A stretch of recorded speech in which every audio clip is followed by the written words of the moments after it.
ആടുജീവിതത്തിൻ്റെ ഒരു ഏറ്റവും ക്രൂഷ്യലായിട്ടുള്ള സീൻ എടുക്കുന്നതിന് മുമ്പ് ഞാൻ 72 hours ഫാസ്റ്റ് ചെയ്തിട്ടാണ് ആ സീൻ എടുക്കുന്നത്. അതിനും സിനിമ ഇറങ്ങി കഴിയുമ്പോൾ അത് ഏതാ സീൻ എന്നൊക്കെ ഞാൻ പറയാം.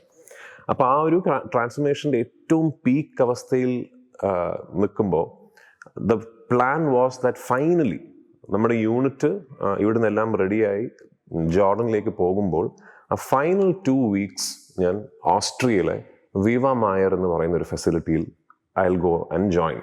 അവിടെ ഒരു 2 week പ്രോഗ്രാമിൽ ഇനി എന്തെങ്കിലും എനിക്ക് കുറച്ചുകൂടെ എന്തെങ്കിലും ഇതിനെ പുഷ് ചെയ്യാൻ പറ്റിയാൽ അതും കൂടെ ചെയ്യാം എന്ന് പറഞ്ഞ് ഞാൻ ഓസ്ട്രിയയിൽ പോയി.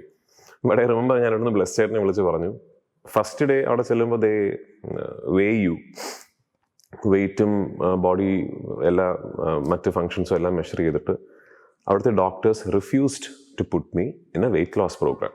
അതുപോലെ ഇനി വെയ്റ്റ് ലോസ് പറ്റില്ല, കാരണം ഓൾറെഡി ഐഡിയൽ വെയ്റ്റിനേക്കാൾ ഒരുപാട് താഴെയാണ്, വെയ്റ്റ് ലോസ് പറ്റില്ല എന്ന് പറഞ്ഞു.